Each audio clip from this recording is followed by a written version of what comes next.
The House Human Service Finance and Policy Committee will come to order. We do have a quorum, and Representative Jacobs moves approval of the minutes from April 15th, 2026. Are there any additions, corrections, or changes to be made to the minutes? Seeing none, all those in favor of adoption of the minutes from April 15th, 2026, please signify by saying aye. Aye. Opposed, same sign. The motion is approved, and the minutes from April 15th, 2026 is adopted. Members, we are thankful to have a small gift from Chair Knorr today as a peace offering. I believe he has a housekeeping announcement about some of the extra that's available. Chair Knorr. Mr. Chair, members and the public, I think this is more of a celebration for our co-chair, Chair Schomacker, and also our vice chair, who have announced their retirement from legislature by the end of this term. So just wanted to say thank you. And thank everybody else who's been coming here at 8:15 in the morning. And so there's sambusa and flatbread for the public too, so there's enough to feed the masses here. So please feel free to come and get some. Anybody, their plates and napkins, so please join us in celebrating the legacy of our chair and our vice chair. Thank you so much, Mr. Chair. Thank you, Chair Knorr. That's very kind, and you're a great baker. It's wonderful to see that. Members, we took public testimony yesterday on the bill before us. I will move House File 4338 to be in front of us to be re-referred to the Committee on Ways and Means. We have a series of amendments today. The idea or the plan is to go through them in just regular numerical order. So if you're trying to keep track, that's the plan as of right now, and if we need to make a change, you'll figure it out when we've made that change. So first up, we have the A2 amendment. Representative Curran moves the A2 amendment. Representative Curran, whenever you're ready. Thank you so much, Chair. The A2 amendment, this removes language that gives DHS the authority to implement EVV in any service. And I'm taking this language out because I feel like we've been very intentional in this committee in talking about which services might be good services for EVV, which aren't. We've heard from providers that some is just untenable, not feasible, and need further research to determine if it works. So just as a courtesy of how we do this work, I don't want to give away some of the lawmaking process in this, so that's what this amendment does, is remove that. Thank you, Representative Curran. Any questions on the A2 amendment? Seeing none, all those in favor of adoption of the A2 amendment signify by saying aye. Aye. Opposed, same sign. The A2 amendment is adopted. Next, Representative Curran moves the A3 amendment. Representative Curran, to your amendment. Thank you again, Chair. So the A3 amendment addresses some concerns with DHS establishing one-to-one limits, and currently, you know, the way that the language is very different from how needs are assessed and delivered at the moment. I have been speaking with stakeholders and with DHS, who are very happy to continue conversations with each other to clear up any, to see if we need any language changes later. So at this time, I will withdraw the amendment. Thank you. Representative Curran withdraws the A3 amendment. Next, Representative Keeler moves the A4 amendment. Representative Keeler, to your amendment. No, that's mine. Oh, oh. I got you. Representative Keeler, you tried, but however, Representative Curran moves the A4 amendment. Representative Curran, to your amendment. One more time, Chair. Thank you so much. So the A4 amendment, this is regarding, we heard House File 3375. We incorporated that into our mini policy package. This amendment ensures that the language we passed in our policy package is the same when it comes to IHST. The one difference you may notice is on the amendment line 1.6. We did change, this was with TA from DHS. We changed it to a limit of up to 182 hours per month instead of calculating how many days in the month and at 6 hours a day, how much that would be for each month. And so this is just an easier way of calculating it. This works better for DHS to be able to track everything. It's the same the same limit, if you will, of up to roughly 6 hours a month of the service. Are there any questions to the A4 amendment? Representative Gilman. Thank you. So quick question on that. Is it up to 182.5, or is it always going to be 182.5? Representative Curran. So the number represents the amount available. I can look at the language that's right before that. What I'm also willing, if it's helpful, is to introduce an oral amendment on this to insert the words "up to" before 182.5 on line 1.6. I would like that. Chair Knorr. Mr. Chair, I know that we don't do the amendment to the amendment, but because it's an or, I just wanted to consult with the nonpartisan staff on that. Ms. Pinelli. Mr. Chair, members, I believe Representative Curran could incorporate an amendment to her amendment. So I think the change is in Chair Knorr. order. Thank you, Mr. Chair. I think that change as requested is in order. We should be able to add the or amendment to it. Okay, this is a new one for me. Representative Curran. Thank you, Chair, and I'll look for a nod from nonpartisan, but I'm offering an oral amendment to the A4 amendment on line 1.6. After the colon, insert the words "up to." Okay, and it looks like we have positive on that one. Is there any discussion to the oral amendment? Does anyone need to have it read back to them again? Seeing none, all those in favor of adoption of the oral amendment signify by saying aye. Aye. Opposed, same sign. The oral amendment is adopted. To the A4 amendment as amended. Seeing no further discussion, all those in favor of adoption of the A4 amendment as amended signify by saying aye. Aye. Opposed, same sign. The amendment as amended is adopted. Next, Chair Knorr moves the A5 amendment. Chair Knorr. Thank you, Mr. Chair and members. We got a big change in the CMS approved amendments for the state, the Home and Community-Based Services. CMS required the removal of age-based limitation tied to certain services, including customized living, and directed that the service eligibility based solely on assessed need and person-centered planning rather than age criteria. So that is a huge change that the federal government has changed how we do business when it comes to age limitation. And so in order to have a more streamlined process and to be able to achieve the goals that we're set here for, basically based on utilization, but also program integrity.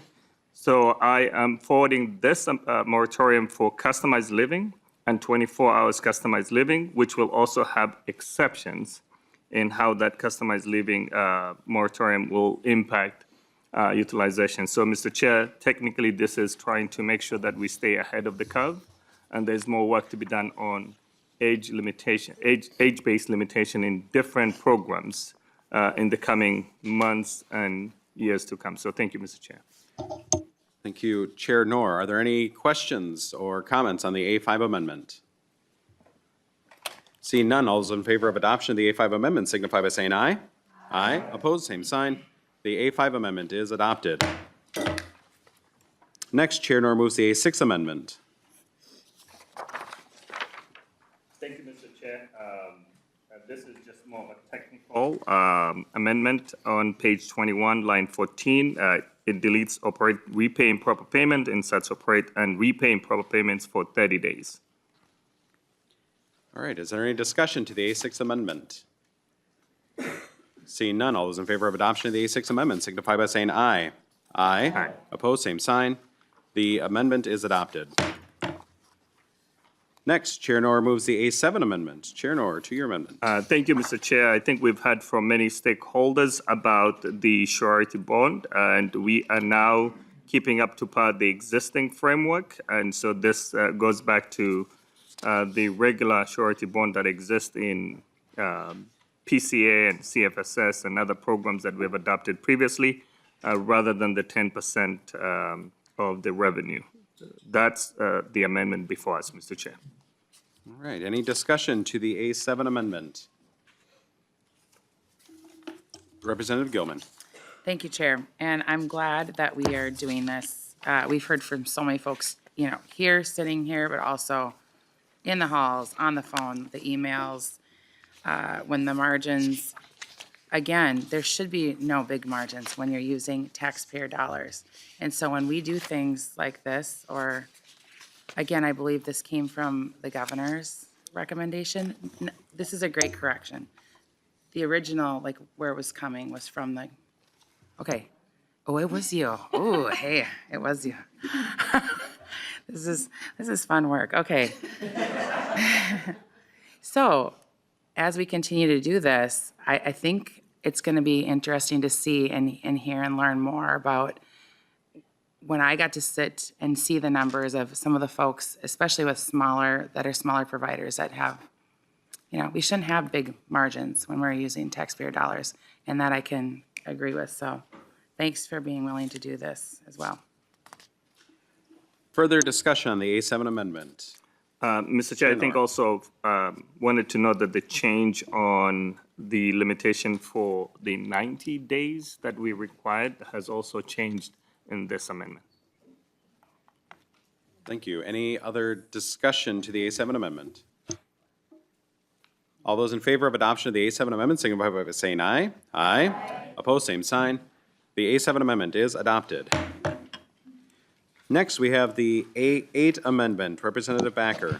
Yeah, thank you, Chair. What this amendment does is it creates a new state account specifically for funds recovered from the Medicaid assistant fraud cases and establish rules on how those funds can be used. So if you look at Section 1 creates a new account. That account is called the Medical Assistance Fraud Restitution Account. This is a dedicated fund inside Minnesota's Special Revenue Fund. Kind of think about it like a bucket of money recovered from Medicaid fraud. That's what it is, okay?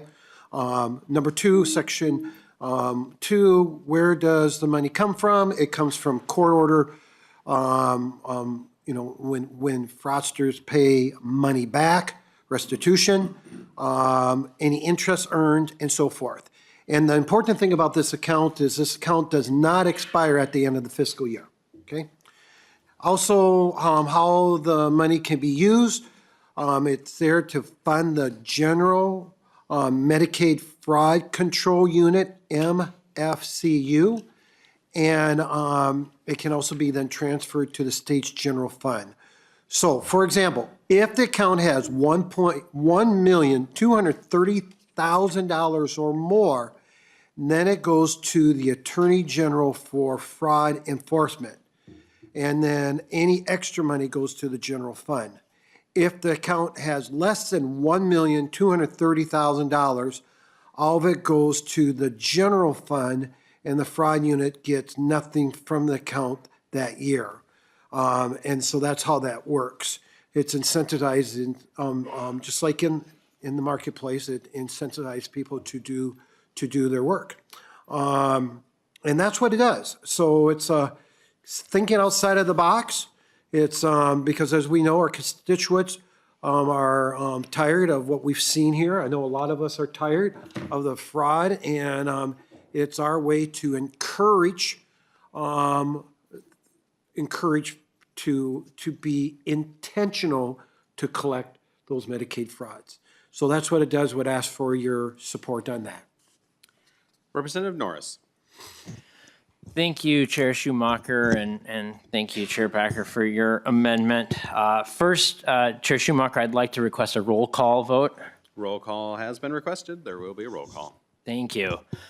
So, members, the Medicaid Fraud Control Bill is a bill that I'm carrying, and it sailed out of committee, I think, if I remember correctly, without opposition way back at the start of session. So just to ground us in kind of what this office does, first and foremost, the Medicaid Fraud Control Unit is a really effective tool and an important tool for fighting fraud in our state. This unit is not staffed by partisans or political actors.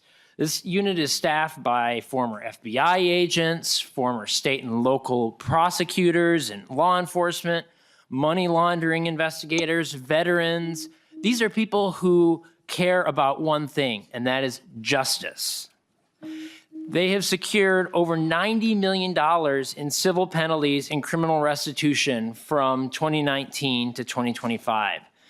When you look at how much money the state has put into that unit over that time, that's an over 9-to-1 return on investment. And a federal government audit from 2020 to 2022 found that Minnesota won the most convictions for provider fraud when compared with similarly sized states.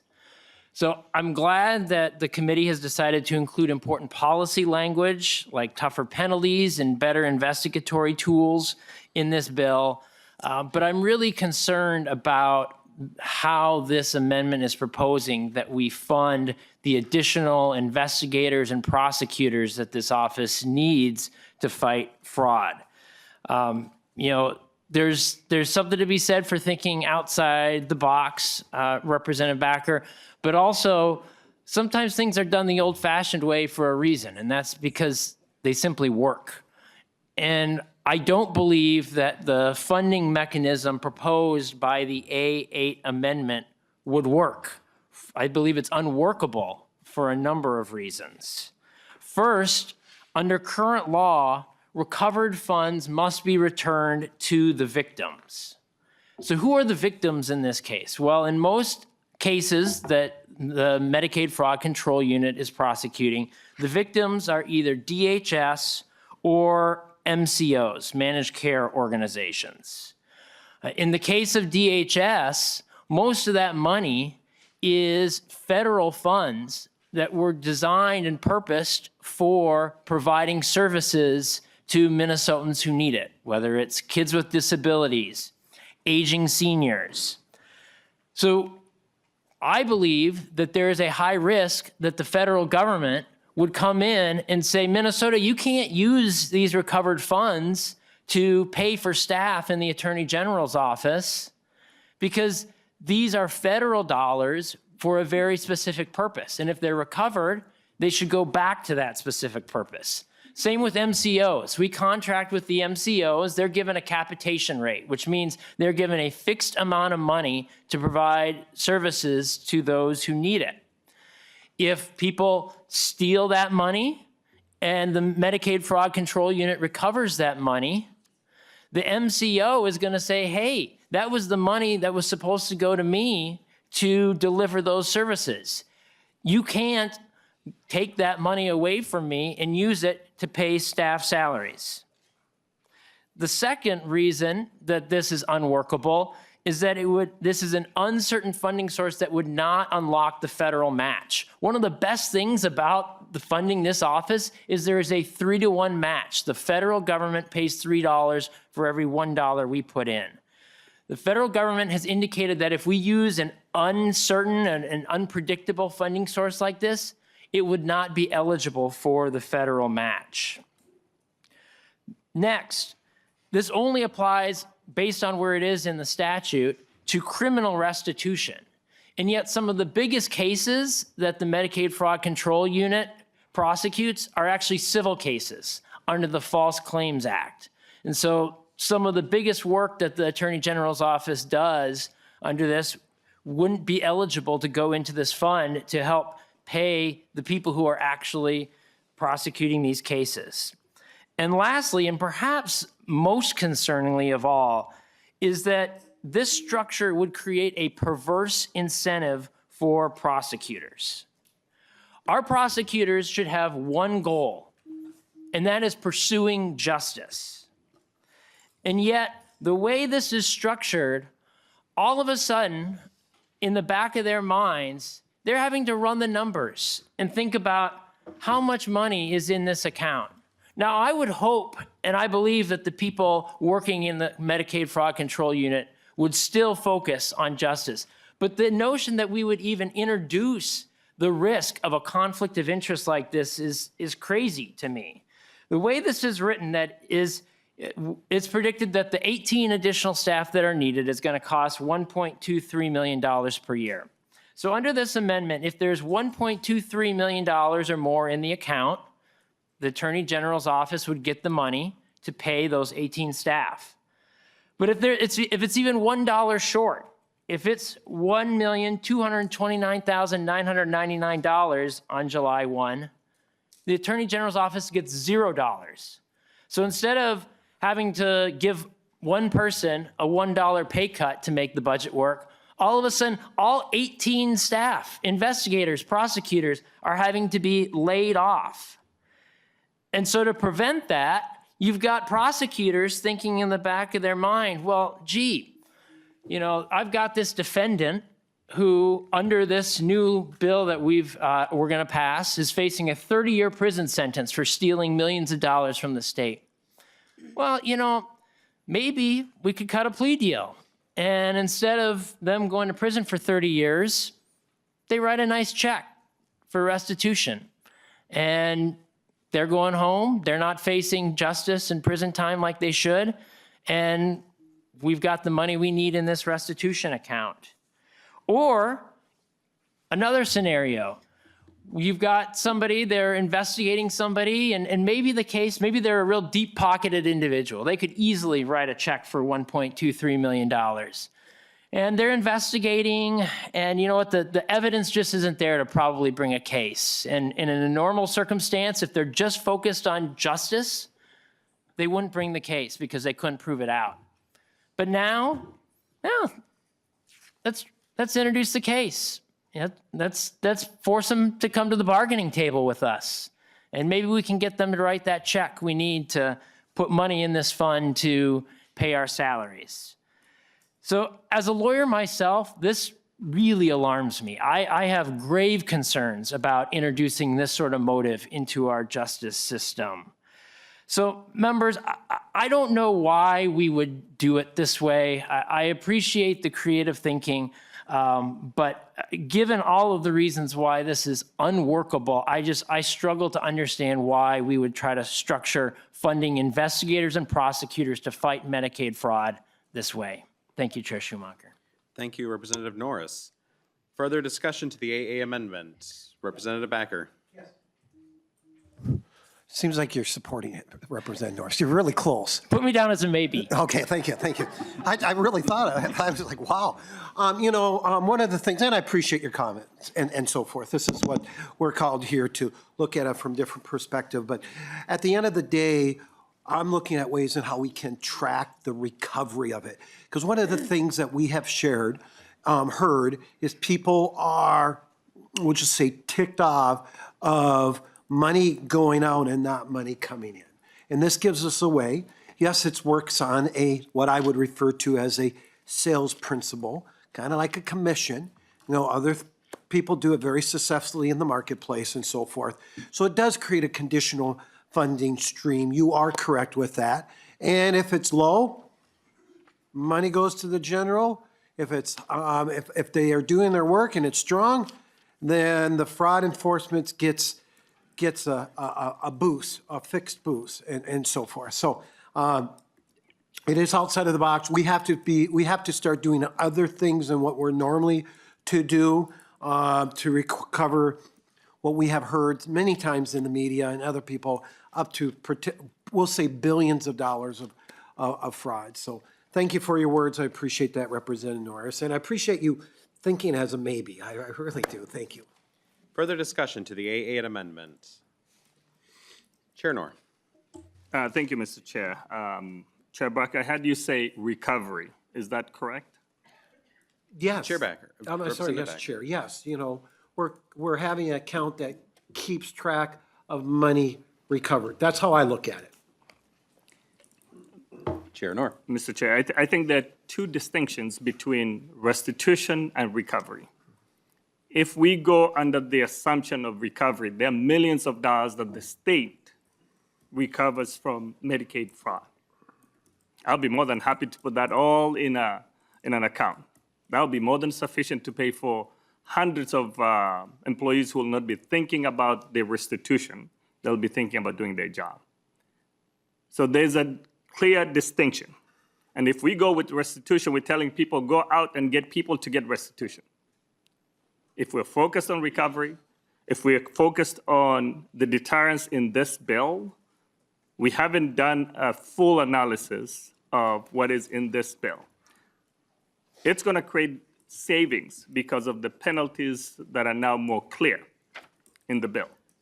Rather than rely on the 609.466, we're establishing the same penalties under 609.52, but with also increased penalty if it's going to be more than $1 million. If that is not a deterrence, if that does not create a savings, I'm willing to continue to work with you and create that account, that every recovery that we collect, we put in a special revenue account. And guess what MMB will tell us? They will tell us that you can do it. We've tried many times to establish that recovery or savings that we may capture because of this existing framework. And I don't know if I want to bring the nonpartisan to this discussion. I don't want to do it right now, but at least there's some prohibition in the way that this amendment is drafted. And it's not workable. It's not going to work the way we want. We don't want to create more politics in a nonpartisan framework. The Medicaid Fraud Control Unit is a special team within the Attorney General's office. This is not just any other group. Their focus is specific.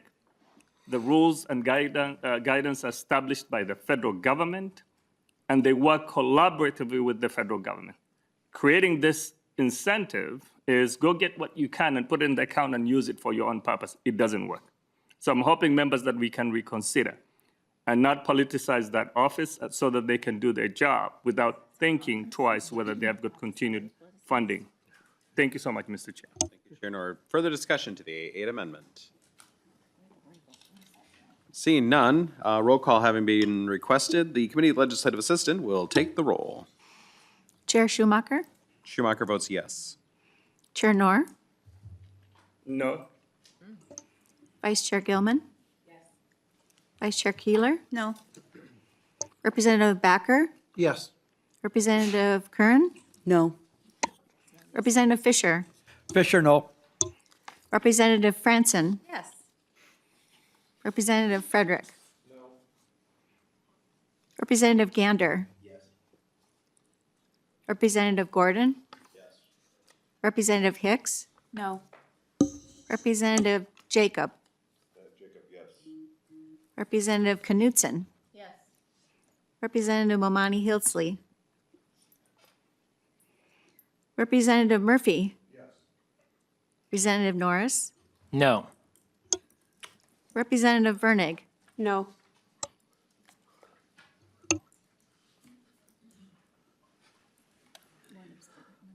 There being 9 ayes, 8 nays, 1 abstention, the motion does not prevail for lack of bipartisan support. Representative Norris moves the A9 amendment. Representative Norris, to your amendment. Thank you, Chair Schomacker. Members, the A9 amendment gets at funding the Medicaid Fraud Control Unit the old-fashioned way. And this would be just putting the money that's necessary in the base funding moving forward. The bill currently only includes 1 year of funding for the additional staff that are needed. And as I've kind of mentioned in my remarks on the previous amendment, this is going to be used to hire 18 new staff for the Medicaid Fraud Control Unit. That includes 11 investigators and 3 attorneys to prosecute Medicaid fraud cases. Now, this wasn't a number that was just plucked out of the air. It was based on a federal recommendation given the size of Minnesota's Medicaid budget and our fraud claims. You compare us to other similarly sized states for our Medicaid budget. We've got 32 staff. Virginia has got 92 staff, almost 3 times as many. Indiana, 59 staff, almost twice as many. Washington, 57 staff. So you've got red states, blue states, purple states, they're all much more well-resourced in terms of their ability to fight fraud than our Medicaid fraud control unit is here in Minnesota. And it's important to note that this funding can only be used for staff who must work on Medicaid fraud cases. It can't be repurposed. It can't be used for any other purpose in the Attorney General's office. The problem with doing one-time funding is and one reason would be that it would make it almost impossible to actually hire anyone. I don't know a lot of high-quality investigators and attorneys who are looking for one-year temporary gigs. And by the time these new hires get fully trained, they would maybe have a couple of months left to work on the job on cases that oftentimes take years, multiple years, to fully investigate and prosecute. Another reason why one-year funding is insufficient is that 3-to-1 match that I've talked about. The feds match any dollars we put forward 3-to-1. You essentially buy one staff, get 3 free. But under this proposal, the federal government would not match the funds because it's only a one-year funding source. So instead of getting 18 staff, we would only get 4.5 staff. That means we're passing up the opportunity to get 13.5 fraud fighters for free from the federal government. This has been a bipartisan effort all along in the House. We've got GOP authors on the bill. It passed off the House floor last year. It's passed out of 3 committees in the House this year, including this one. So, I really encourage us to take a strong look at putting this money in the base so we've got the fraud-fighting resources that we need moving forward to do the job that Minnesotans expect us to do. Thank you, Chair Schomacker. Thank you, Representative Norris. Discussion to the A9 amendment. Representative Gander. Chair Schomacker, can I request a roll call on this, please? Representative Norris requested roll call. There will be a roll call. Representative Gander. Thank you, Mr. Chair. You may recall when we heard this before that I had a pretty favorable impression about it. And I will never, you have my word, I will never play political games. That is nothing that I want to ever take part in. After that vote, I heard from several of my constituents who have lost faith in our current Attorney General. And I was chastised pretty strongly for any additional funding to this Attorney General's office, even though I see very clearly it will be partitioned to the fraud, the Medicaid fraud unit. And the testifiers made it crystal clear that they can't directly prosecute very many things other than Medicaid fraud. That is like right in their purview to prosecute Medicaid fraud. And I feel like in a way we're putting them in a catch-22. We're saying, find the fraud, prosecute the fraud, end the fraud, but we're not going to give you the tools to do it. So I'm very concerned about that.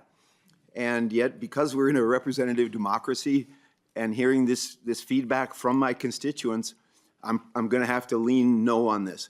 I get it. I see it. If there would be a way to still move some way to give them the necessary tools, I don't know what that would look like. I should also say, and I don't think we touched on it today, as I recall, this bill also enhances the definition of fraud, which will give them better traction on how to prosecute, because one of the sentencing judges wouldn't fully sentence because it was in some gray area of what fraud really is. Falsifying records, destroying records, adjusting records after the record's been subpoenaed. So now all these things are clearly identified as that's fraudulent activity. So I see the good that this could do. And as you can see, I'm very torn. But I did email you a moment ago just because I don't play games. I don't fiddle around. But I think it's a legitimate concern that the trust that we have in our AG's office, right? So we need to ask ourselves about that. How do we restore that trust? How do we build back that trust so that our constituents feel like, you know what, I believe if you partition that money to the Medicaid fraud unit, it'll be used for that and no other.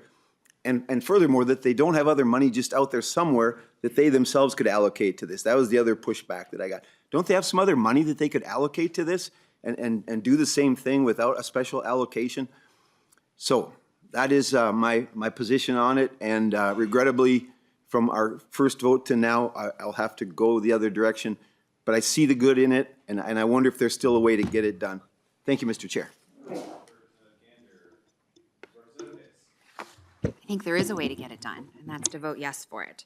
So I want to be really, I want to step back a little bit from the statement of we don't want to play party politics. The AG's office is an elected position. It is up for election this November. The way people can use their voice to say they don't agree with the AG's office is to vote for someone else. But the AG's office isn't in control of the pocketbook. They aren't in control of the purse. So no matter who's elected in November, that person has to deal with the purse that we give them. So the question isn't who's the AG. The question is, do you want to fund the mechanisms necessary to fight fraud? And you said, is there other money? There is. It's the federal money, which we can't unlock unless we put in the money. And it's a 3-to-1. And so I hear a lot of times around this place, this is bipartisan. Fraud is not a political issue. And yet, right in this moment, it is becoming one because a Democrat holds that seat instead of a Republican. But this bill is funding for that unit regardless of who holds that seat. So you are handcuffing the current Attorney General and whoever is the Attorney General after November. That's not good governance. That's political politics. And so I would encourage everyone to decide, do you want prosecutors to prosecute the fraud? Because this bill has some great stuff in it that I think is going to do a lot on the front end of prevention, and I'm really excited about that. But we can prevent all day long, but when we find it, if we don't have anyone to prosecute it, we have failed the state of Minnesota. And so I'm going to be a yes today because I want the federal money. I want to unlock that money so we can have the positions. I'm going to be a yes today because the truth is I don't care who the Attorney General is after November. I want to make sure the staff in that office have the money and the resources they need to do this. I don't care who it is. I want that unit to be fully funded because I believe that we must fight Medicaid fraud. Thank you, Representative Hicks. Representative Knudsen. Thank you, Chair.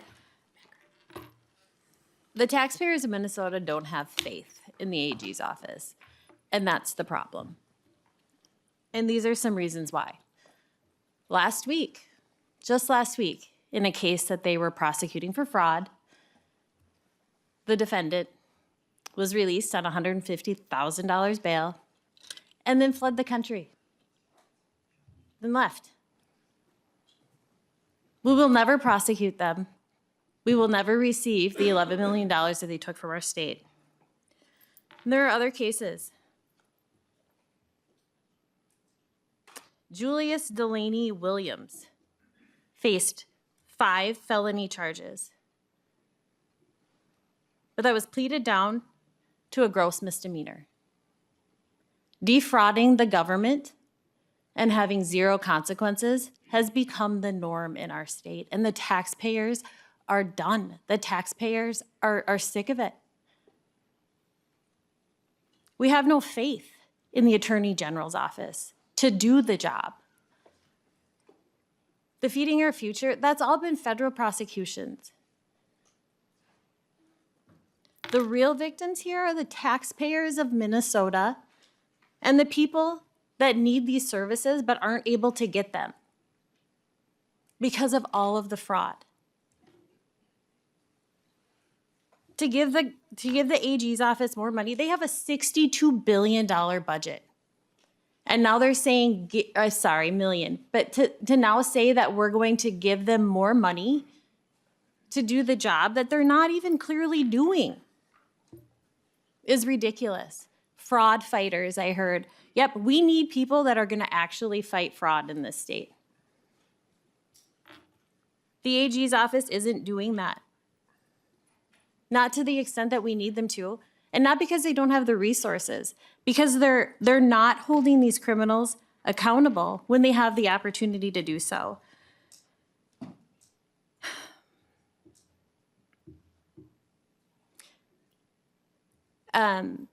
If a case is referred by DHS to the AG's office for Medicaid fraud, and they refuse to hear it, they refuse to do it, that allows DHS, that requires DHS to continue or to stop with the sanctions, to continue funding those fraudsters. How many times has that happened? And I don't know the answer to that, but that's something that we need to know because we do know it has happened.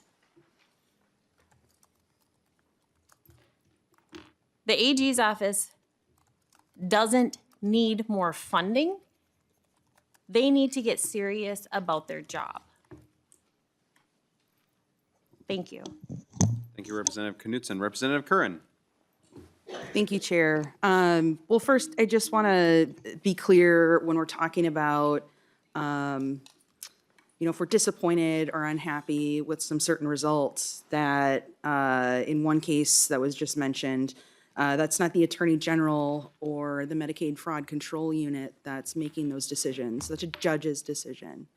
And when we look at the hard work of the people within the Medicaid Fraud Control Unit who have been here and walked us through what that looks like, it is astounding the work that they have been able to accomplish with, 3 times less the number of investigators in their unit than other states that have a nearly identical Medicaid budget to the state of Minnesota. And to say that this unit is not doing anything after what we've heard and all of the work that they have done to catch fraud over the years and having the most convictions for provider fraud in the country when compared to similar sized states. The stats are not opinions. These are facts based on what we're looking at across the country. And fraud in Minnesota, whether folks want to believe it or not, is the same problem that we are seeing in states across the country. It doesn't matter who the governor is. It doesn't matter who the AG is. But I will say that we do agree that the penalties have not been enough. And those, we're following up on that. Those penalties increasing, we're passing those in separate bills. We all agree that if you steal $1 million, you owe $1 million worth of time in the criminal justice system or to pay that restitution back. Our laws right now with penalties for fraud do fall short. And we all agree, and we're gonna pass laws to enforce that. So for the point that, not enough has been done, we are addressing that. We're doing it here, we're doing it in the Public Safety Committee. That work is being done right now together. With this amendment and providing funding for the Medicaid Fraud Control Unit, what we're doing is we're saying 45 out of 50 states who receive this same funding, who have this same control unit within their AG's office. 45 out of 50 states operate this way. Again, it does not matter who the AG is. States that have the same budget around us they have 2 to 3 times the number of staff, yet our unit here in Minnesota, no shade to Keith Ellison, but it runs itself. Keith Ellison is not a Medicaid fraud control investigator personally. Sure, he maybe signs a paycheck, but we've seen the testifiers here. We know who the experts are. We know who the people on the ground are doing these investigations. It is absolutely not political. I think the state would be, I think Minnesota would be grateful to have more of these experts on the ground doing this important work. And when it comes to fraud solutions, fraud has been one of the biggest issues that we've talked about this session, and for good reason. And we have gotten real creative in this committee on ways to combat fraud. But this amendment is getting right to the point. This isn't a creative workaround. This isn't trying to find money that we didn't, like this is a straightforward investment in fraud investigation. This does not get, if you want to tackle fraud, it does not get any more simple and straightforward than making sure the fraud control unit itself has what it needs to succeed. So this isn't a win for politicians. This is a win for Minnesota. We have a shared determination to have a robust system to combat fraud, just like other states do. I really, really hope that folks will consider voting yes on this. Thank you, Representative Curran. Representative Backer. Yes, thank you. Thank you, Chair Schomacker. You know,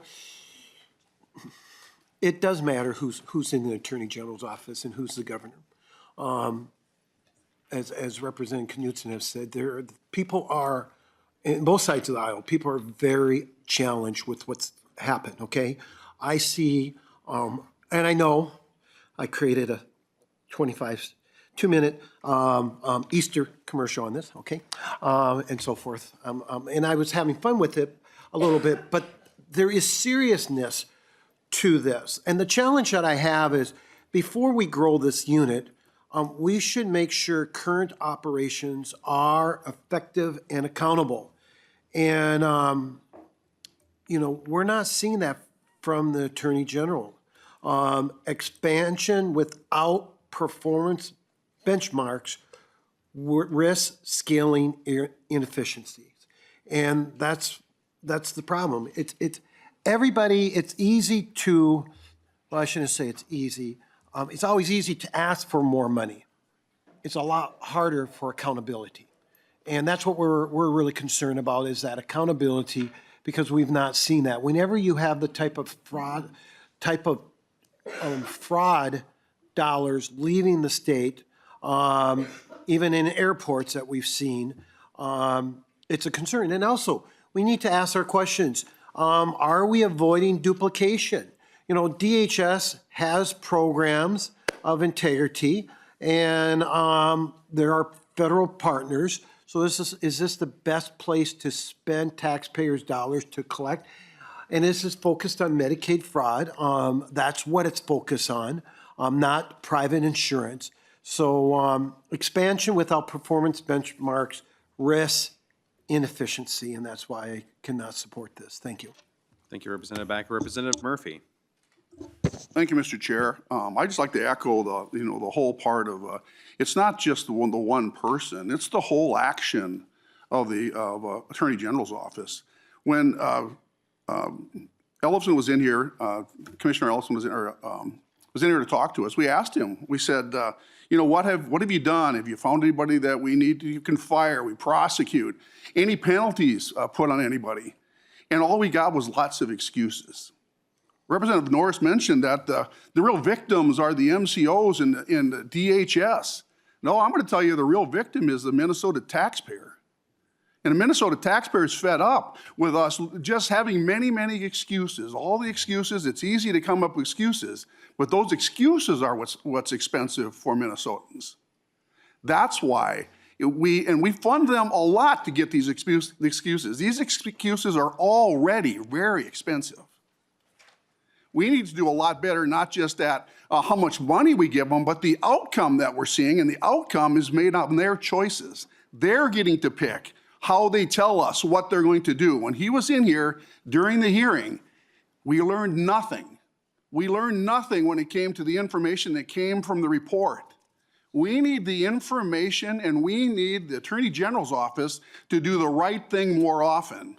So just to continue to give them more money, to me, is a problem. The taxpayer is the one that's the true victim here, and that's what we should be guarding against. Thank you. Thank you, Representative Murphy. Final word on the A9 amendment, Representative Norris. Thank you, Chair Schomacker. And, you know, I think one of the reasons why there might be people who have concerns about the AG's office is because people engage in rhetoric that's is not grounded in fact. We brought up a case recently where somebody fled the country that the AG's Medicaid Fraud Control Unit was trying to prosecute. Well, if you dig into the facts, you'd see that the Medicaid Fraud Control Unit warned the judge that the defendant was a flight risk and asked for $1 million bail, and it was denied by the judge. So there's accountability there. You talk about Feeding Our Future. Well, Feeding Our Future, this is the Medicaid Fraud Control Unit. Feeding Our Future was not Medicaid dollars. If the AG's office had tried to go into court and prosecute someone for Feeding Our Future, the defense attorney would have submitted a simple motion to dismiss, and it would have been granted in 5 minutes by the judge because they don't have the legal authority to do it. So we need to level with the public and be honest about what's actually going on here, because as Representative Curran did a really good job of outlining, when you look at the objective facts, this office is one of the best, if not the best, in the country at fighting Medicaid fraud. So it is beyond me why we would not give them more investigators and more prosecutors to do the job that they're already doing well when we've got a fraud problem here in Minnesota.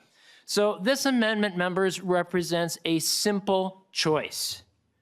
Do we want to hire more investigators and prosecutors to fight fraud, the majority of which will be paid by the federal government, mind you, or not? A yes vote is a vote for more investigators and prosecutors. A no vote is for the status quo. I'll be voting yes. The Committee Legislative Assistant will take the roll. Chair Schomacker, Schomacker votes no. Chair Noor, Noor votes yes. Vice Chair Gilman, Vice Chair Keeler, Yes. Representative Backer, Representative Kern, Yes. Representative Fisher, Fisher, yes. Representative Franson,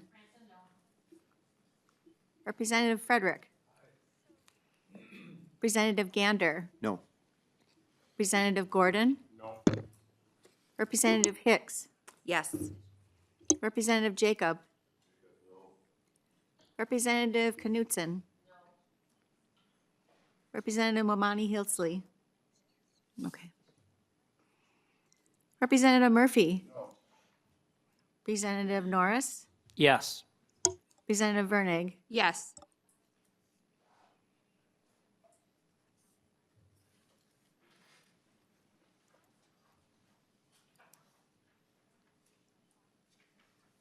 Okay, there being 8 ayes, 9 nays, and 1 excuse, the A9 amendment is not adopted. Next, Representative Hicks moves the A11 amendment. Thank you, Chair. This amendment adds a provision to require the department to utilize exceptions when necessary in EIDBI based on medical necessity. EIDBI is part of the ETSP federal guidelines, and so we need to have exception processes because they're children. And so there's always an exception.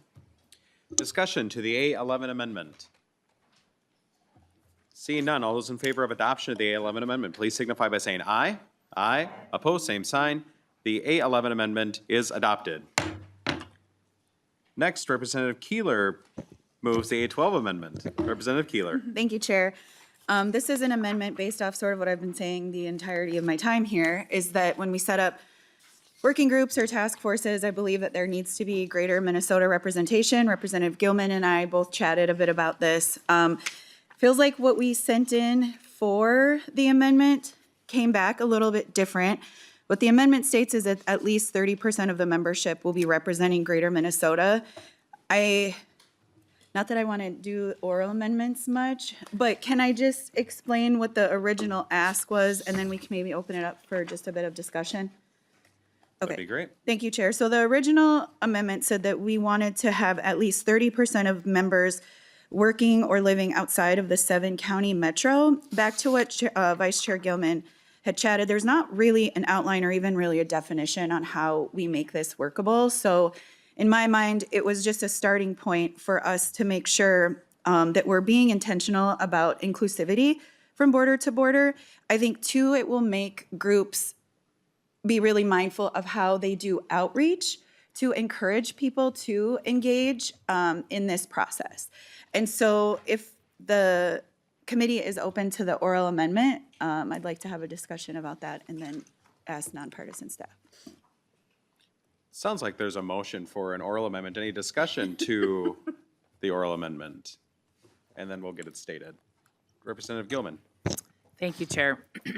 And as we spoke yesterday in committee and just learning about duplicability and how things can change all the time. So I was just curious, and we had that great conversation about if Minnesotans are impacted, why would we not consider having some sort of framework or guidelines to go with? So when one of us is gone, or if there's a representative that is not advocating as strongly as Representative Keeler has for Greater Minnesota and others around the table, what can we do when there's impacts around the whole state? So I love that you were able to work with staff yesterday to do something with this. I think it's something to look at, as we do need to make sure that the voices are heard across the state.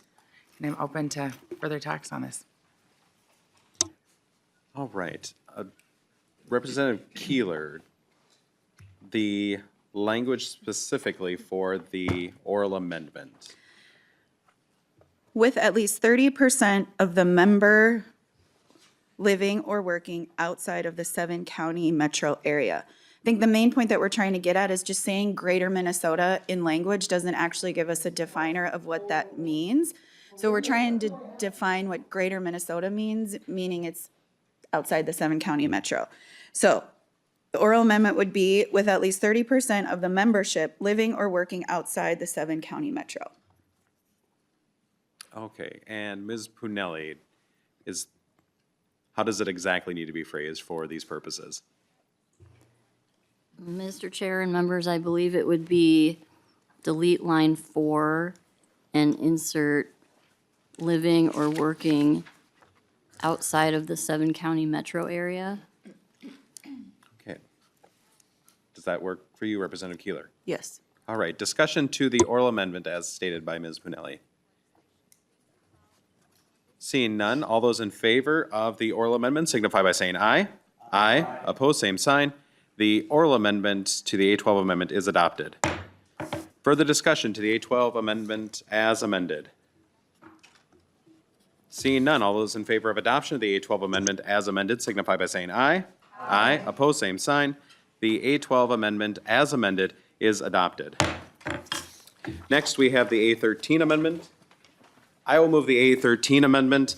The A13 amendment is just a moratorium exception process for moratoriums. And we know that moratoriums get called for certain reasons, but it doesn't always affect every region the same way. And so as we've gone through the process over the last several months, there's been a moratorium exception process that the department has been practicing, and so we want to include that in statute along the way. So is there any discussion to the A13 amendment?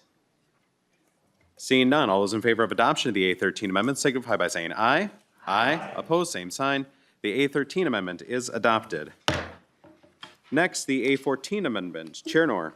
Thank you, Mr. Chair and members. This is simply defining how the enrollee education is done, particularly when it comes to case management and support plan development, so that the individuals who are recipient of those services get the best information in the best manner and ways defined by the commissioner. So this will be helpful to clarify what that entails. So this is just making changes to align with how we interpreted that section. Discussion to the A14 amendment. Representative Gilman. Thank you, Chair. Quick question for Chair Knorr. Is this coming from folks? Can you just give me some examples of this right here? Chair Knorr.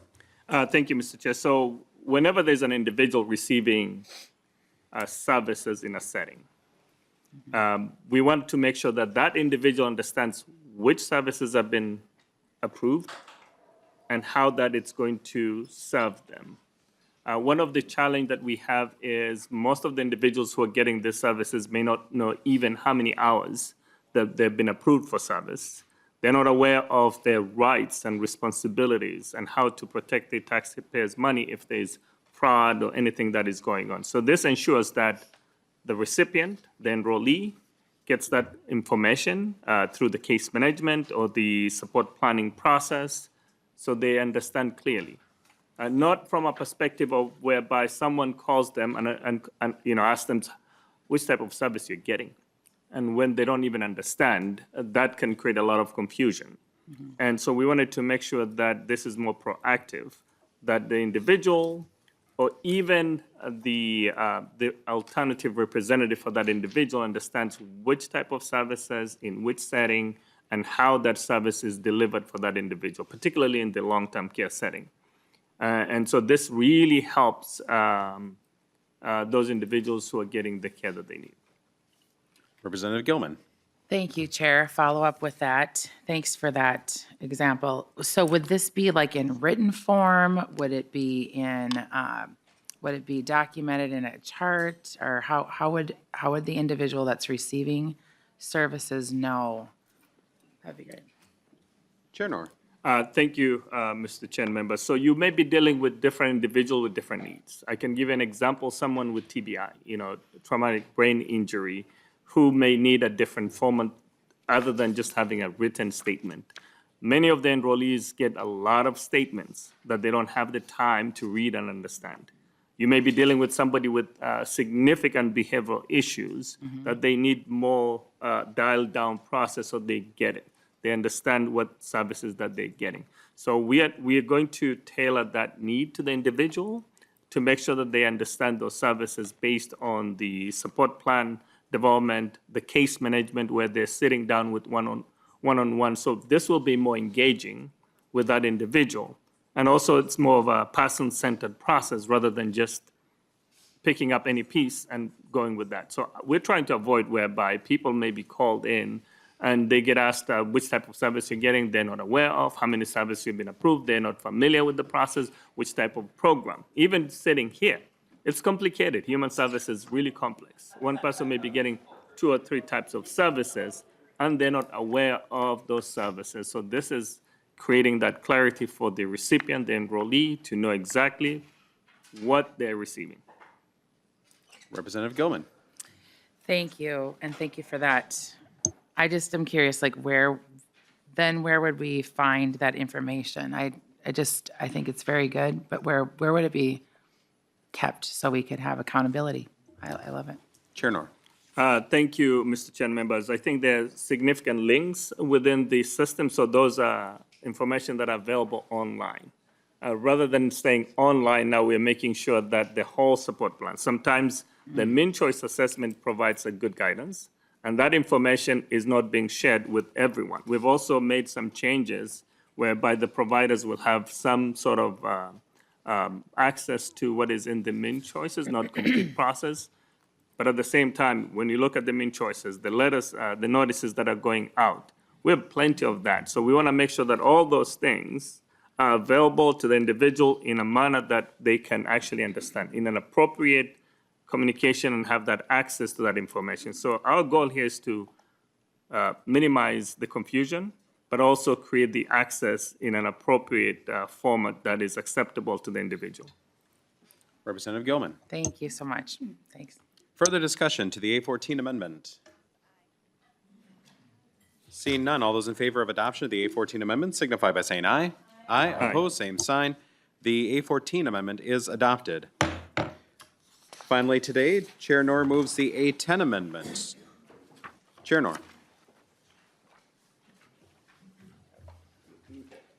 Mr. Chair and members, the A10 amendment is a technical amendment that changes the fiscal. So it has got different sections that moves the funding. It's more of a technical in nature, Mr. Chair. Any discussion to the technical amendment, the A10 technical? Seeing none, all those in favor of adoption of the A10 amendment signify by saying aye. Aye. Opposed, same sign. The A10 amendment is adopted.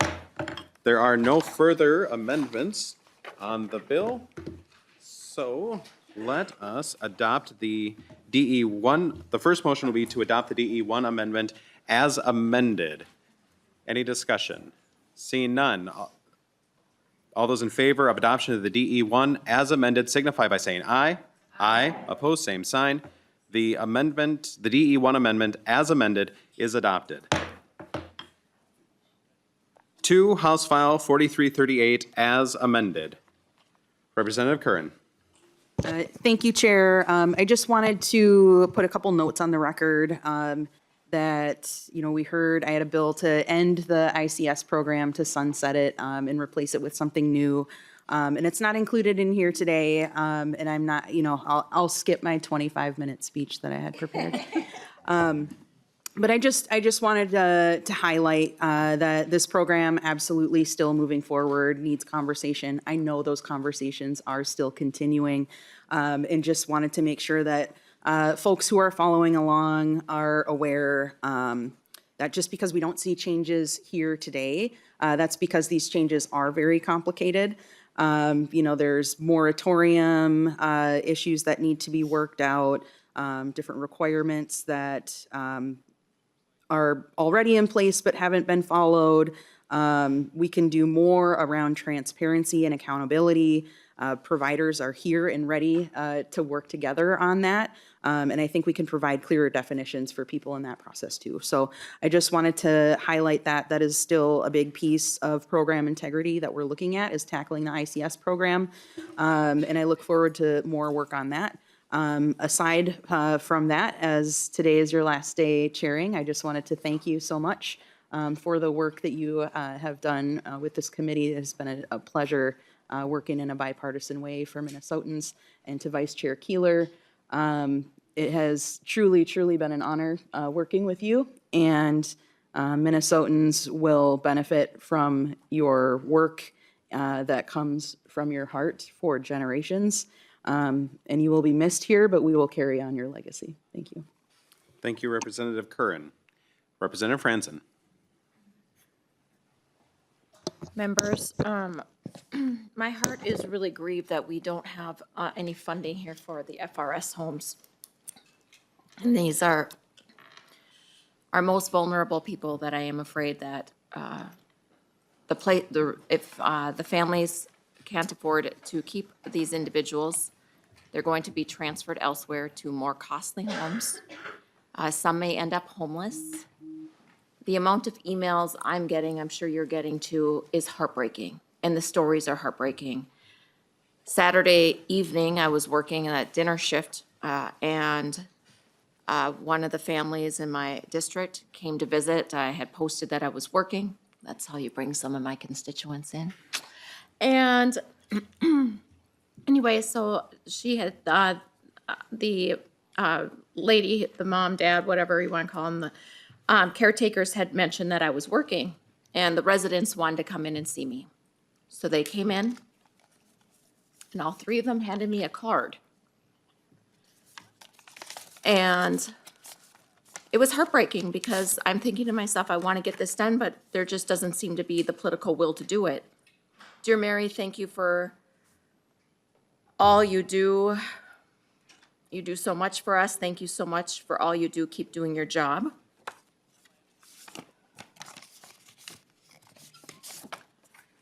Another one reads, Mary, thank you for your help us staying home. Thank you. Mary, thank you for helping us with our foster home. I really appreciate it. Your niceness, you're a nice person, I know. Thank you. Where are these individuals going to go? One of the individuals shared that she had never been to a graduation or a wedding, and she's in her 40s, until she moved in with this family. A graduation, a wedding. Previous to that, she was in a state home operated facility. So we're going to be taking choices away from individuals, and who knows where they're going to end up. We talk a lot about ACEs in this place and keeping families together. But why is it when it comes to our most vulnerable people, the people that can't advocate for themselves, they're the ones that get the boot? I find it disgusting, and I cannot support today's bill. Thank you. Representative Gander. Thank you, Mr. Chair. We almost made it out of here. I have to echo Chair Franzen's thoughts on the family residential services. You can come at it from a variety of different ways. What more family setting is there than a family, right? They're with the same people all the time, day and night. They become like a sibling to that family. So if we're going for, people having the most realistic family-like setting, there's no better way to do it. Then you could go to affordability. Because they're part of a family, all the family members help out. Everybody does the job. So you can get 24-hour care given by those close family members, and it's really affordable. And then the alternative, as Rep. Franzen has pointed out, what are the alternatives? It could be maybe into a group home, maybe into an institution, or maybe in a back alley somewhere for them to live. And really none of those would be as good as right where they are.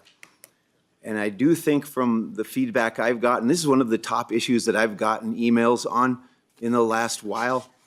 And because of that, because of all of it, the volume of emails that I've gotten, I'm convinced that they would lose anywhere from 40 to 50% of their revenue. And of course, they're good to point out, this is not like an hourly wage. This is like a contract fee that's being paid. It's a 24-hour contract fee. And if you pay a contract fee to any agency, it might be $100 or $80 per hour because they have to pay all of the group health and all of the unemployment and all of the work comp and everything out of that, the other overhead that they have, clerical staff and everything else. This is such an efficient way fiscally to render these services. And so if there is a way to restore that funding, if there's any possible way to restore that funding, count me in. Thank you, Mr. Chair. Further discussion on House File 4338. Representative Frederick. Thank you, Mr. Chair. Yesterday, Representative Gilman and I both kind of raised concerns about some of the background studies and the impact that that would have in the recovery community. After committee, we engaged in conversations with both March, who is here testifying, along with those in the recovery community, to try to find a solution to this. So in the hopes of if there would be some sort of amendment that we could bring. But we also talked with the department, and they highlighted some of the need for that language that was related to the corrective action as with the federal government. So, which is why there's not an amendment today. But my ask of this committee going forward, obviously we have an election between now and next year. But my hope is that those that are on this committee next year can continue the conversation about how can we support those in recovery. Because the more money that we can put into that bucket, the more people we can help, and the more people that we can help at that stage, the less money we spend as a state later on in so many different programs. These programs are worth it, and I hope that next year we can find ways to support that community. Thank you. Thank you, Representative Frederick. Further discussion? Chair Noor? Thank you so much, Mr. Chair and members. First of all, I just wanted to say thank you for the amazing work and for your service to the state of Minnesota and the people of Minnesota. Likewise to Vice Chair Keeler, who's been amazing and fighting for the state and making sure that we do a good job. It's always a reminder that when we come together, we can get things done. And this committee members, we've done a lot of good things. This bill is full of system approach to program integrity while also protecting access to care. That's what we do, that's who we are. We focus not on the programs, but the people that we serve. Our constituents, the people of Minnesota. And likewise, I wanted to thank the partisan staff and the nonpartisan staff, which I'm sure my co-chair will elaborate more. Despite our disagreement on the Medicaid fraud control unit, I'm hopeful. I'm hopeful we will find the right solution. Because we're focused on the bigger picture, not the small fights that we have here. I'm hopeful we can find solutions that are long-term, not the short-term. This bill does not rely on one tool. It builds a full system. It strengthens fraud front end through tighter control unit process. We've established a mechanism that we have standards in enrollment, revalidation, high-risk controls. It also strengthens the middle through compliance, expectation, enhanced prepayment review, post-payment review, the electronic visit verification systems, the billing limits that we discussed, but also the back end, where we have got clear sanctions, recovery of funds and authority, enforcement tools that we have in this bill. This is the right framework that we need to keep on building more on that framework. Members, this bill strikes the balance. It allows us to think outside the box, but at the same time understanding the challenges that we're faced with today. We didn't just walk in here coming with solutions. We walked in here understanding we have got a major issue to deal with. That is focused on protecting Minnesota taxpayers. And this bill is more focused on that program integrity. And that's why we must ensure that this bill goes forward, that we get the tools that are necessary, not only for the Department of Human Services, but also for the Fraud Control Unit. That's the enforcement arm. DHS cannot enforce the required sanctions when it comes to law enforcement. They are not a law enforcement entity. They can do all the investigation, they can put all the sanctions, but when it comes to that enforcement, that is done by the Medical Control Fraud Control Unit. And I think looking at the long term, it seems that we have got a process that is broken, that needs to be fixed, that needs all of us to be thinking about how we do systems transformation. And that transformation starts with all of us. I know there isn't much on the IT side, but there's a good conversation that is going on right now. I want to make sure that this is the session that we address the whole picture rather than just small pieces, because we can. And we can't wait for another group to do it if we don't do it. So with that, I think I appreciate the work that we've done collectively. I wanted to say thank you. And please don't forget there's more sambusa and flatbread, and the public is invited to join us to celebrate the work of my colleagues, but also for being here collectively. So thank you, Mr. Chair and members. Thank you, Chair Knorr. And in closing on this House file, it's just two thoughts. First, it's ironic to me that the vehicle bill, the underlying bill for all of this was a red tape relief bill. And well, it's been pointed out that there's a little more red tape that's included in this, but there is some relief in there too. Outside of the irony, I would give anything to be able to have done this bill 2 years ago and think about what kind of budget we could have done last year without the issues with program integrity that blew up the budget.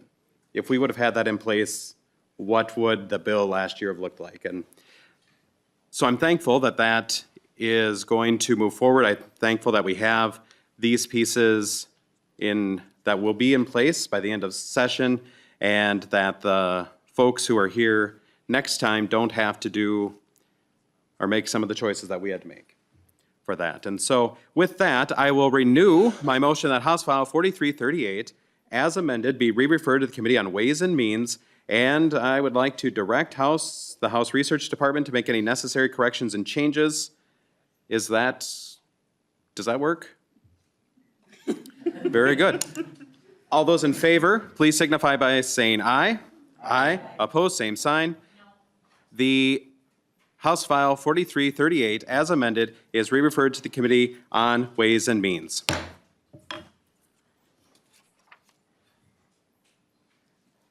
All right. I think we're ready for some final words from our vice chairs and chairs. Representative Keeler.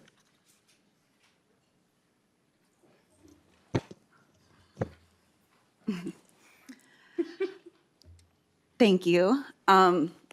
Geez Louise, I never thought I'd be so emotional not coming back to 8:15 events in the morning. So thank you for giving me the opportunity to say a couple things. I've spent the entirety of my 6 years here I think working as a deep empath, fighting for greater Minnesota, and making sure that homelessness is never forgotten when we talk about funding. I think a couple things I would like for us to remember, it's our job to continue to fight for a much bigger budget than what we're ever given. The reason that we're here arguing over the things, the haves and the haves not, is because we tend to have leadership that doesn't see the value in the investment in this committee. And so I encourage you and I ask you all to continue to think big and outside the box to make sure that we know we're put in really, really hard emotional spaces because of a budget that we're given. Leadership can change that. And so I encourage all of us to keep that in mind. I want to say thank you to the staff because what we all probably agree is that we are not the representatives we are if it wasn't for the staff. Nonpartisan staff is always willing to lean into crazy ideas, correct us when we're maybe way far off, give us good advice, work with oral amendments on the record. We really appreciate that.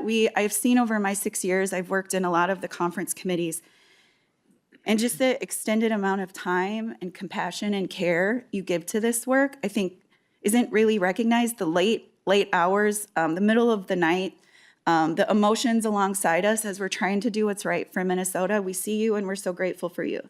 Partisan staff, Megan, it's been a joy getting to know you and leaning alongside your ideas and sitting inside really hard rooms with the other chamber. And it's interesting how many times the House can come together to have a House position. And so it's been an honor to spend some time with you.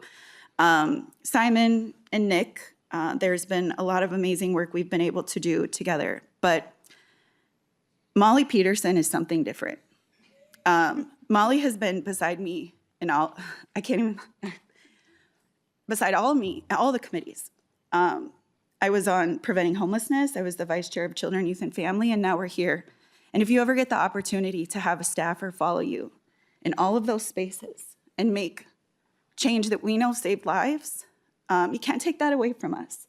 And so I think Molly gets overlooked by her brilliance because she's everywhere. But I just want to, on the record, name, we've done really amazing work and historic work around ending homelessness because of you.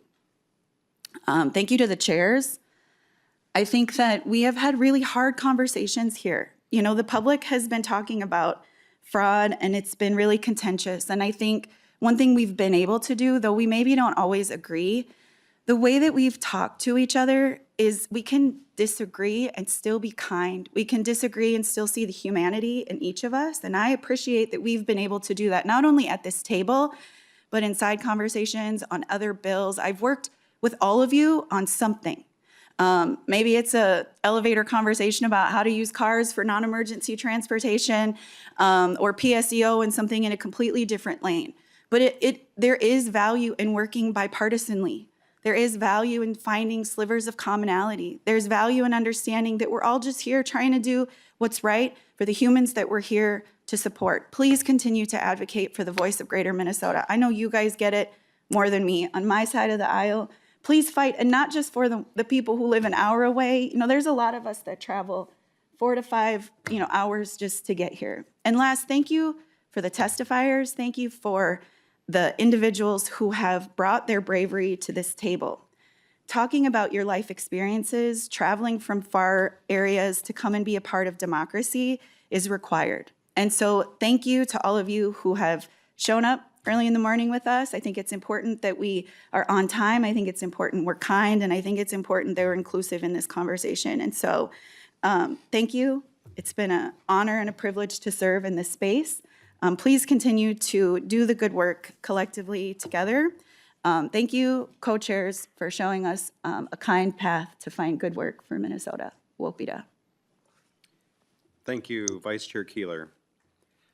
Vice Chair Gilman. Thank you, Chair, and thank you, committee. Again, I just want to thank everyone that's sitting around the table here. This is my 4th year here, and I'm blessed to be able to be the co-vice chair. It's been it's been wonderful to see, after being on conference committee as well last year, how we were able to collectively come together and push back and find commonalities and find ways that we could push back at the governor a bit and then come back to the table and just keep doing that hard work. So I'm grateful. I'm learning a lot as a legislator, and I'll say I did present a bill in another committee, and I am blessed by how we show up here. I am blessed that we don't yell at each other across the table, that we don't have insulting things to say to one another, even when we're passionate about it. It's been really great to be able to pick up and help carry the load. Representative Fisher and I, even in environment, but over here as well now, doing more work that we, we're hearing from different folks and that do different things and being curious about looking at different perspectives on things. And never thought this web of human services touches every single person in the entire state. And we all have stories, and I thank you, Rep. Franzen, for sharing those letters and also the emails that we've gotten from folks and the stories that we have personally. Knowing that the SUD services, we couldn't bring that amendment and we couldn't change some things around that makes me concerned, but I'm really looking forward to doing more things with that in the future, because I know when people are in community and they're healing and they're finding a new path, it is so exhausting. So I just want to speak to those that are just taking it one day at a time. I see you and I love you, and I'm so grateful that you're showing up for yourself. And I hope our communities can figure out ways when we're going to be getting phone calls about, housing and just, we talk about homelessness. There's got to be more solutions and more ways that we can find help and support. So as we continue to do the work around fraud, waste, and abuse, I am grateful that we are going to fix our SSIS system this year, and that hopefully the communication will happen between different programs, and that will also be a blessing to the people that are doing the work to help folks get the care that they need. But again, I'm grateful. I'm very blessed by the bipartisan work that's happened, and I think that takes us all individually to show up in a way that we want to treat others the way we want to be treated.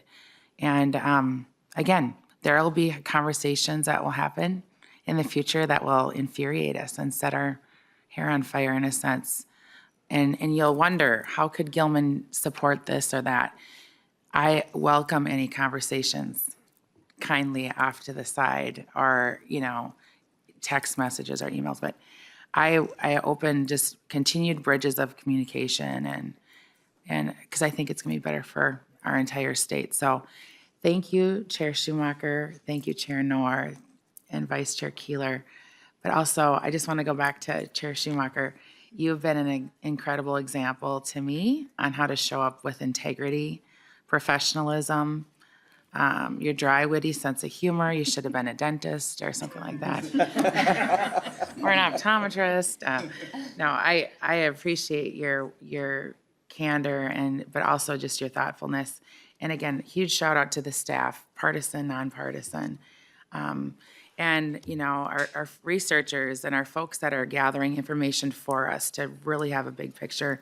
It is so helpful. We could never do this job as legislators without hearing from not only the public, but having the supports that we need to show up and do this work. So blessings. Thank you. Thank you, Vice Chair Gilman. Chair Noor. Thank you, Mr. Chair. I just wanted to echo what the two vice chairs, Vice Chair Gilman and Vice Chair Keeler, said, and I think this has been a rewarding moment for all of us to know that we can come together. We can climb that hill together and make sure that we can tackle the challenges that we're faced with. There's nothing that we cannot do. I know Vice Chair Gilman mentioned the SSIS. That was one piece of the pie. And I think the will is for us to get everything done, whether it's MMIS, the MAS, the PIRSM, all the systems that are legacy and too old to do the job that are necessary. But that's only one piece of the pie. So we cannot forget that it's all about taking care of the most vulnerable individuals, the seniors who are depending on us, people with disabilities who are depending on us, that we take care of them. The voices that you're hearing that there's challenge that we're faced with is real, but at the same time, the disruption of services, that the continuity of care is really important at the same time. If we live here with no solutions, then we have continued the status quo. And I'm sure that we're not going to leave this place, this session, without addressing those issues. This bill takes care of that. This bill is not perfect, but it's the right way to start doing this work. We will continue to have the conversation throughout the process, and I'm hoping that the other body will come up also with solutions that we can collectively agree to. They sometimes have good ideas too, so we cannot ignore them. Yeah. And Vice Chair Kill, I think you've always told us, remember, this is about border to border. That the solutions that we come up with are not only focused on what's happening in Minneapolis in my backyard, but also what's happening in Moorhead. And that's something that we will carry with us. And to the chair, I think you've been an amazing partner in this whole process. Regardless of where we see disagreement, we knew exactly there are things that we should not cross the line because it doesn't help us to fight each other. It helps us build what we can work collectively. The common ground that we've established, the approach that you have taken, making sure that stakeholders are included in the process rather than being excluded, that we also center on the people around the table so they understand what is going to be happening. And to the staff, I'm sure you've had a lot. To Jared Swanson, to Marley Peterson, to our amazing CAs, Megan and Simon, to the folks who are helping us get things done, from Rebecca to Elijah, who has been amazing, to our pages, Henry and Shelby, to also the amazing work that we've been getting from our nonpartisan staff also, but they've been keeping the security and safety in this place, the Sergeant at Arms office, the state troopers, and not to forget the staff who work for the Department of Human Services. We have seen the commissioner here, we've seen the amazing work that is being done by Director Graham and also Director Bailey, they've given us a guidance in this whole process. Likewise, also, we've seen the team from Direct Care and Treatment, from Brianna's to the CEO, Marshall, and everyone else. They've helped us get where we are today.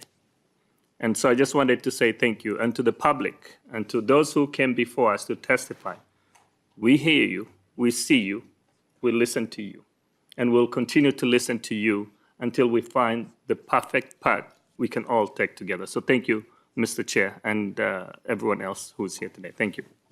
Thank you, Chair Knorr.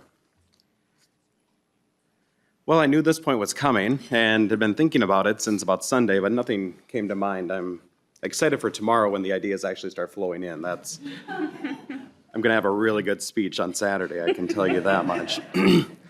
I'm excited for the new experiences that I'm going to have moving forward. I'm excited that I'm finally pushing myself to go out and serve in a different way, but I'm not excited to say goodbye. Except for when you sang that birthday song, that made it a whole lot easier. I was ready at that point to be done. I've been here since 2011. I came in when we had a $6 billion budget deficit. I signed up for the Health and Human Service Finance Committee, and I can remember in my introduction I talked about how I didn't want nursing homes to be the solution to the budget deficit that year, and it's interesting how history repeats itself a little bit, and I have to say that 24-year-old Joe might be a little disillusioned with 39-year-old Joe and how we got through last year, but you work with what you have and you get through what is possible, because politics, of course, is the art of the possible. In 2015, I got the honor to serve as the newly founded Aging Long-Term Care Committee. We passed value-based reimbursement that year. and that will be a cornerstone to my legislative career here, that particular bill. In human services, if you're around long enough, say a generation, all the programs go from a cost-based system to a fee-for-service system and back to a cost-based system, and that's all we were doing with that. It was its time. It had been 30 years since we had made that change, and we were finally able to get that change done. I have to say, too, my committee lead that year was Leon Lilly. If you're ever wondering what Leon Lilly thinks about me, there was a committee hearing yesterday morning where he referenced me. I endorse it 100%. I have a number of stories from the different bills that I've passed over the years. I'll just share one that kind of illustrates the point I want to make. In my second year, we were doing some residential housing things, some disability service licensing, and going from a licensing for 4-person units to 5-person units. And that was a big lift to get from 4 people to 5 people. It was going to be huge. It was a non-budget year, but we were going to get it done, and we did the work. That's what we could get done and agree to, and we were excited to have that done. I come back year 3, we're in the minority now. I'm sitting in committee, and a freshman, I don't remember who, comes up and presents this bill and wants to change it from a 5-person setting to 25% of a setting in an apartment building or something. And the testimony in the bill presentation was, I don't know whoever came up with this 5-person setting, but it is ridiculous and it was a bad idea. That's when I realized that things don't last forever around here.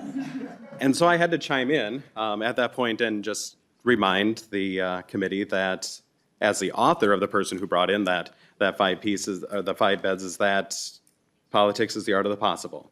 And we got done the best deal that we could get done. And like I said, I have probably 24 examples of bills that were passed in the first part of my time up here that have been undone or redone in the second half or the sunset years of my time here. And when I want to lament about things, that's what I usually lament about. But as I think about it further, that's what makes human services so special. Is because it's not about doing something that's going to last forever. It's about the people that we're serving, those most vulnerable people. And yes, it may have been a small change for a small amount of time for a small group of people, but to those people, even that little bit of time is what was so important. And that's why when other committees have adjourned for the year and aren't moving forward with bills, we're still moving forward with stuff because we have actual work to do for the people that need those services done. And so I'm happy for that and that new perspective. And if my career of passing bills and then having those bills undone is able to inspire other people to keep working on the small things that will have large impacts to people around here, then that's just great. That's all I need to know within that.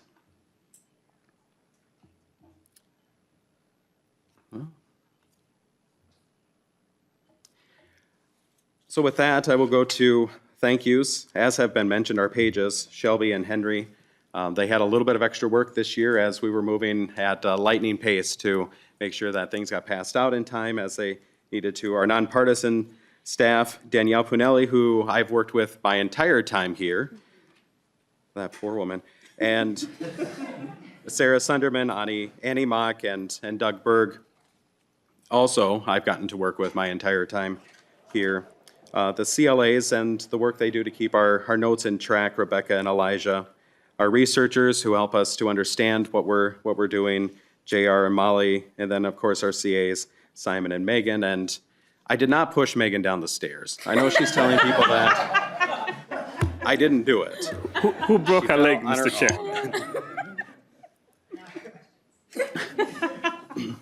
But moving on.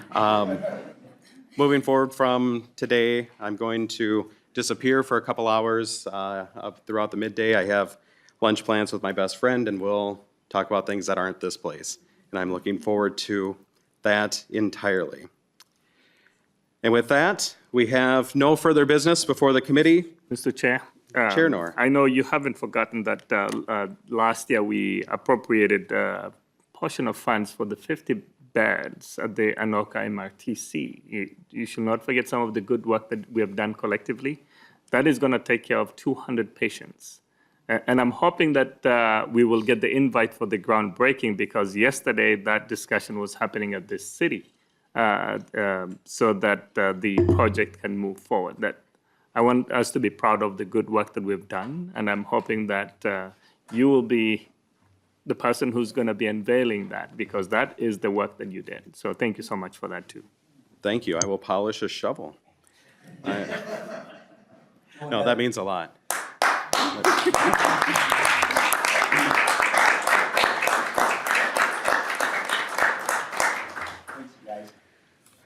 Thank you. So with that, we have no further business before the committee today. We have no further committee meetings scheduled. So we get to go out and serve our most vulnerable in new and exciting ways. We are adjourned.